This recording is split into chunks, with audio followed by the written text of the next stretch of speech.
Good morning, everybody. Welcome to Mate Brat Farm. It is an absolutely beautiful sunny morning here at the moment.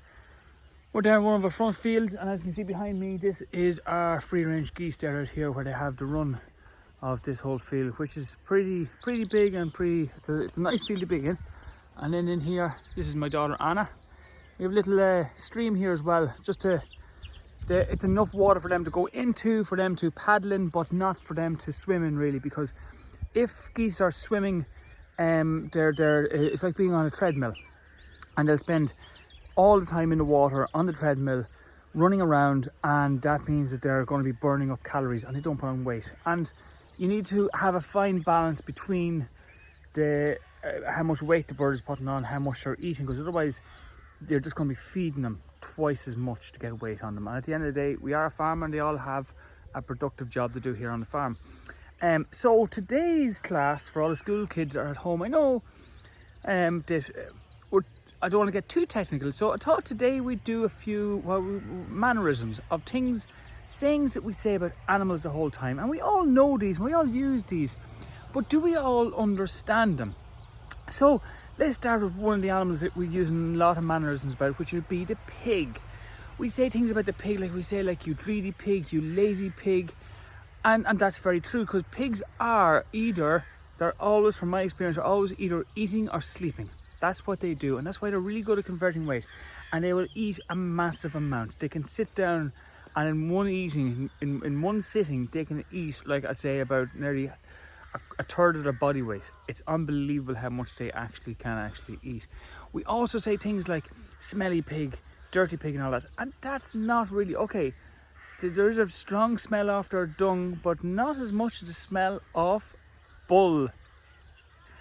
Because if I worked with a bull breeder a couple of years ago in pedigree limousines, and the smell of them was unbelievable. Because of their diet, they're getting a high protein diet, whatever it is, but the smell of bull is unbelievable. So pigs don't come anywhere near that. Dirty pigs aren't dirty, but they will live in a mess, and that's really down to people keeping them in too small of an area. And especially during the winter months, pigs need to have really dry ground because they're going to root it up. So they're not actually as dirty as people think they are. And then we have the cattle. As we say, we have that saying, bull, and that's as I previously explained, we have things like you owl cow. If you have a cow, especially an old one, and if she gets something in her mind and she wants to go somewhere, you're not going to change that. She's just going to be so stubborn. I'm going to change hands here. She's going to be so stubborn and be unbelievable. Another thing we say about somebody, we say somebody is bulling. Now, bulling is when the cow comes in cycle, when she comes in season, when she's looking for a mate.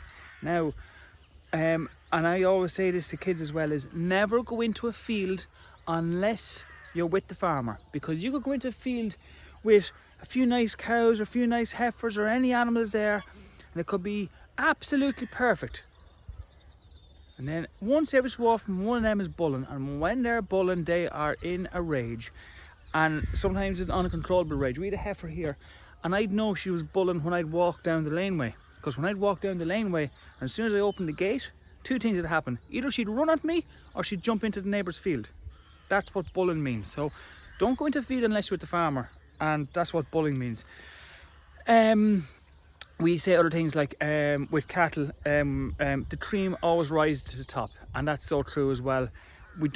Most people don't experience that nowadays because the milk that you're getting is homogenized, which means all the cells inside are broken up. But if you have pure milk straight from the cow, the cream that's in the milk will rise to the top, and that's what I love in the morning, getting the cream for my coffee and pouring it in, and the kids give out to me for not shaking the milk. So then let's talk about what we have here. We have the geese. So the geese, we say things about geese, we say, you silly goose. The reason we say silly goose is because if you look at the conformation of the goose, and it has a big beak out in front of him like this, right? And its eyes are slightly on the side of its head, but the beak is still in front of it like this. It can't see in front of it. As it's walking, it can't see in front of it because it's like this, right? It walks into things the whole time. And that's why geese and ducks, they walk in a line. They'll walk behind the goose in front of it, because if the goose in front of it doesn't fall, well, then they know there's nothing in front of it, and that's why they walk in a line. One of the other animals that we have a lot of sayings about is chickens. We say things about chickens. We say, as well with the geese as well, we also say don't mess with the gander. The gander is again the male of the species and can be very aggressive when they want to be. Here's the geese starting to wander over this way. They can be very aggressive when they want to be. So again, don't mess with the gander. Chickens, we've a lot of sayings about chickens. We'd say things from like you're a broody hen. We'll walk up this way and talk. We'd say things like you're a broody hen. We'd say how a broody hen means a hen who is trying to hatch out eggs. She wants to have chicks.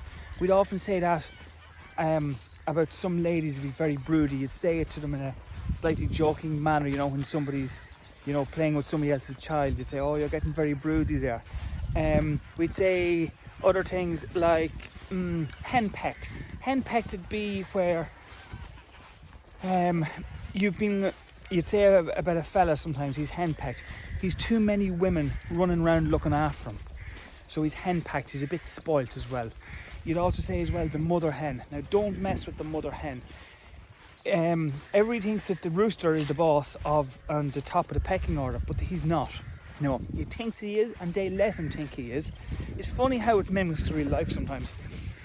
The mother hen is the boss, and the mother hen, when she has chicks with her, she will take on the world and everyone around to protect her chicks. She will take on the dog, anything at all. She's just going to be the boss, and she's going to rule the roost. Another one thrown in there. So, dent. What else do we say about chicks? We say as well up before cockcrow. Up before cockcrow is up before sunrise.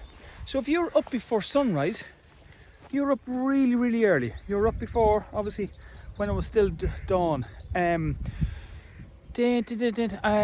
count your chickens before they hatch.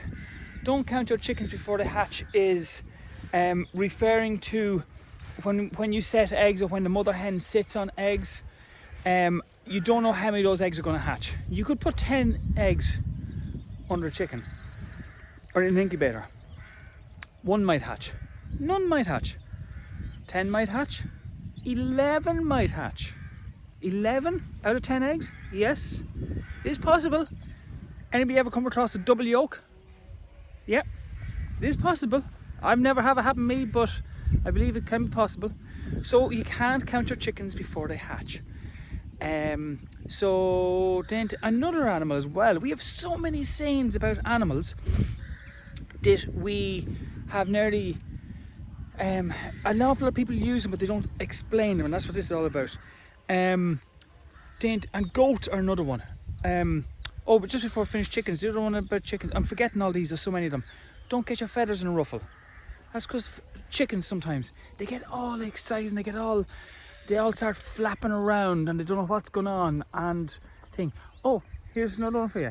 Headless chicken. Headless chicken. Why do we say headless chicken? Well, one of the reasons why we say headless chicken is because the chicken doesn't have an inner ear like we do.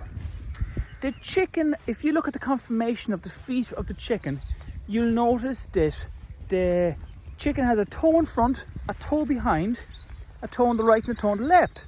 So because it has a toe in every direction, it can't fall over.